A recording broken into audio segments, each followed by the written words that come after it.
ungewohntes Bild, ein bisschen jünger als der Bruce, aber ich bin der neue Bruce für euch und ihr seht hier BB2K.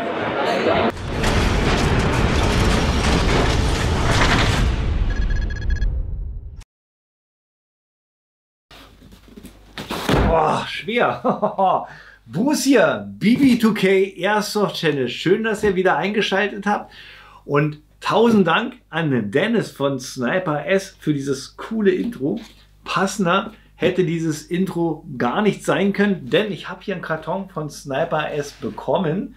Und es ist daher so passend, ich war ja auf der IWA und hatte den Dennis angesprochen, ob er für mich ein Intro macht.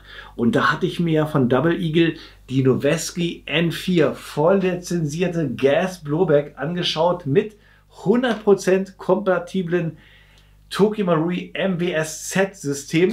Ich war mega begeistert und wollte sie haben und Sniper sagte, haben wir da, kannst du haben.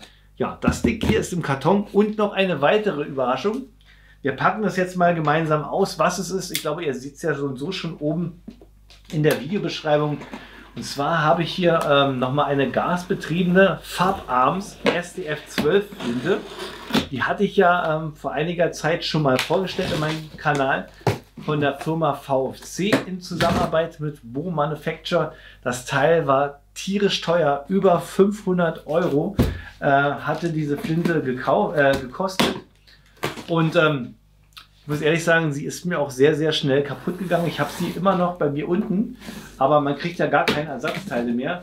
Und jetzt hatte Bo Manufacture selber noch mal eine gasbetriebene Farbarms Flinte auf den Markt gebracht für gerade mal, was kostet das? Gerade mal so 300 Euro und auch aus Metall gefertigt, voll lizenziert. Ich bin daher mega gespannt, was mich erwartet.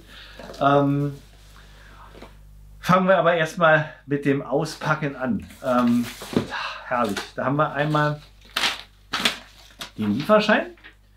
Und als erstes lächelt mich hier schon die Noveske an. Hier ist der Karton. Stelle ich mal hier hin. So. Und dann haben wir die Farbarms-Flinte vom Karton her. Genauso aufgebaut wie bei VFC. Das stelle ich mal daneben. Ansonsten haben wir nur Verpackung drin. So.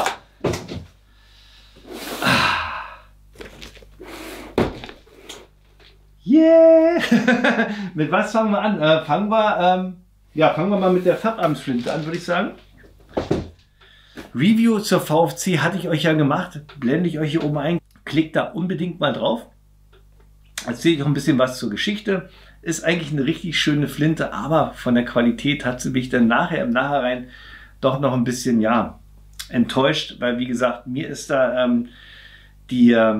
dieser Patronenlösehebel kaputt gegangen, kaputt gebrochen. Ich habe die Patronen gar nicht mehr rausgekriegt.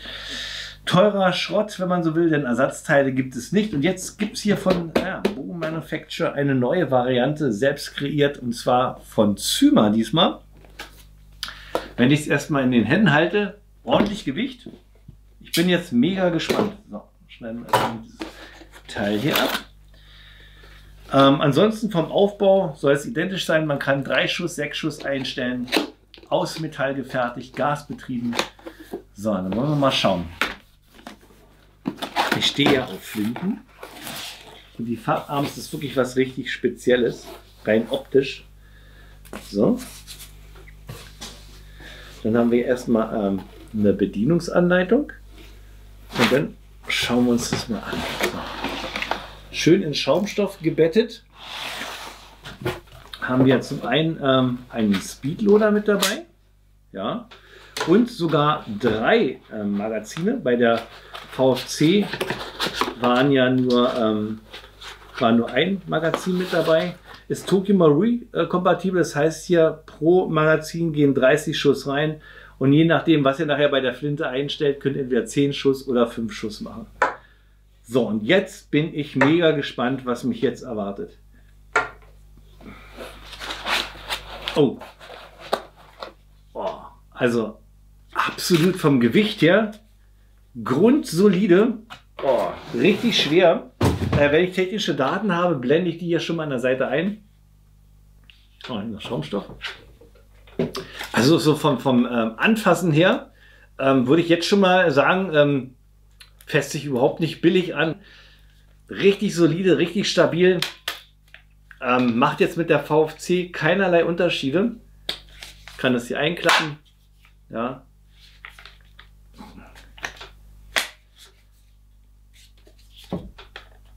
Wir haben auch alle Markings. Ich gehe mal näher ran. Ja. Und Fiberoptik ist auch verbaut, genauso wie bei der VFC. Und ich denke mal, man kann das wahrscheinlich auch genauso abmachen, indem man hier die Schraube löst. Gucken. Einmal rum und dann kann man das abschwenken. Funktioniert auch. Mal sehen, ob Gas drin ist. Ah, Sicherung ist drin. Oh ja. Mal sehen, ob Slamfire geht. Funktioniert auch. So. Das funktioniert bei mir bei VFC noch.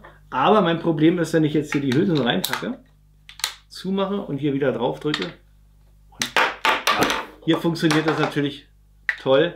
Und das ist bei mir intern gebrochen. Ich kriege die gar nicht mehr raus.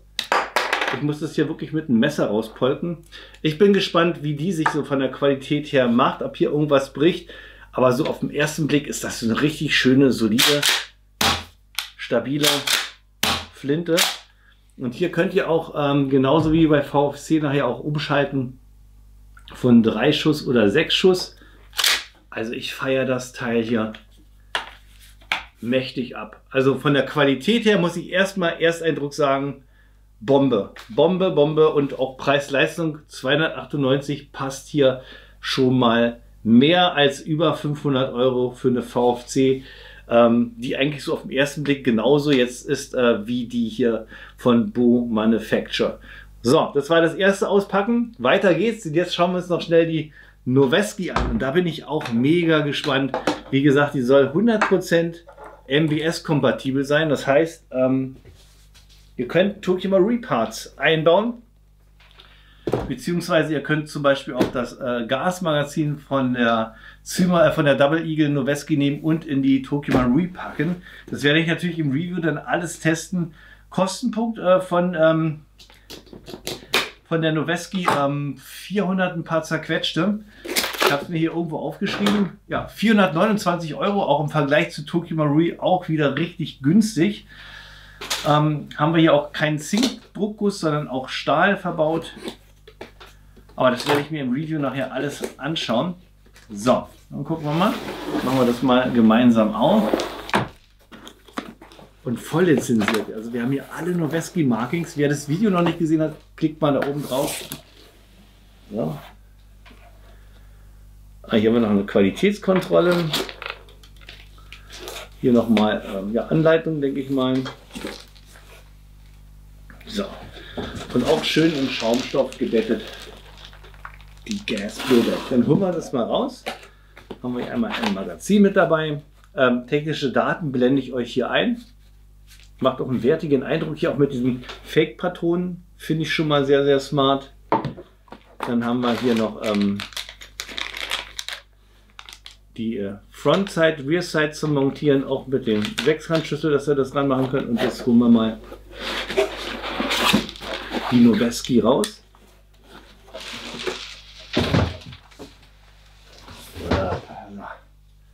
Da ist sie. Schön, schön. Ich mag ja diesen schmalen Handguard. Ja, Noveski ist eigentlich ja bekannt, ist eine High-End-Schmiede aus Amerika. Die haben ja das M-Lock-System zum Beispiel erfunden. Und das Ding sieht richtig geschmeidig aus. Machen wir das Magazin rein. Ja. Hier auch mit der Dustcover mit 300er Blackout feiere ich auch total ab. Und hier schaut euch die Markings an. Ja. Auch hier andere Seite. Schubschaft. Sitzt auch schön fest. So, ich würde sagen, wir machen mal auch ein bisschen Dry Fire. Wo habe ich denn das Gas? So. Also ich teste auf jeden Fall, ob man Marui Parts in die Noveski machen kann und umgekehrt von der Noveski rein in die Tokyo Marui. Ich habe ja die M4A1, also haben wir auch die Möglichkeit, hier alles mal durchzuprobieren. Auch wie die Gaseffizienz ist. Das Tolle ist ja bei dem MWS-System, dass man ja auch bei kälteren Temperaturen ohne Probleme spielen kann, dass sie immer schön cycelt, nicht in den Cooldown kommt, absolut perfekt. Und hier haben wir jetzt mit der Noveski eine günstige Alternative von Double Eagle. Und hier braucht ihr auch nicht darauf achten, dass er nur das einfache, leichte 144er Gas nimmt, sondern hier könnt ihr auch normales Green Gas nehmen, weil das alles auch ein bisschen stabiler aufgebaut sein soll. So, gucken wir mal. Verschlussfang funktioniert. Drücke ich mal drauf. Halte es jetzt gedrückt und dann hören wir uns das mal an. Ach, Sicherung.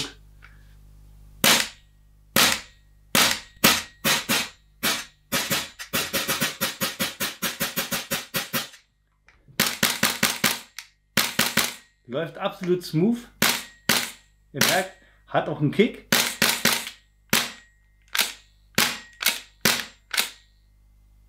Druckpunkt sitzt gleich an. 2 mm. Reset. Ja, hört man schön. Funktioniert einwandfrei.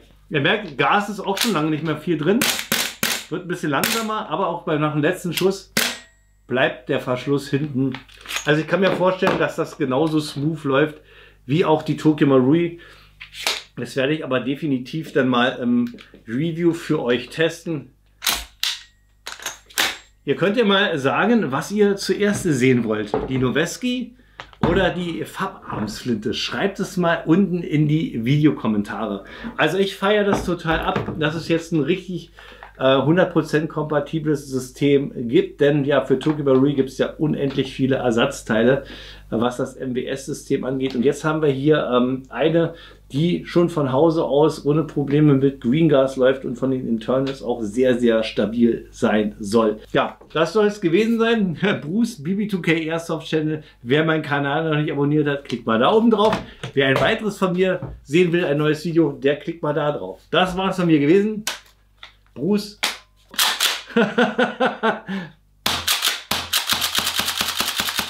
Wir sehen uns.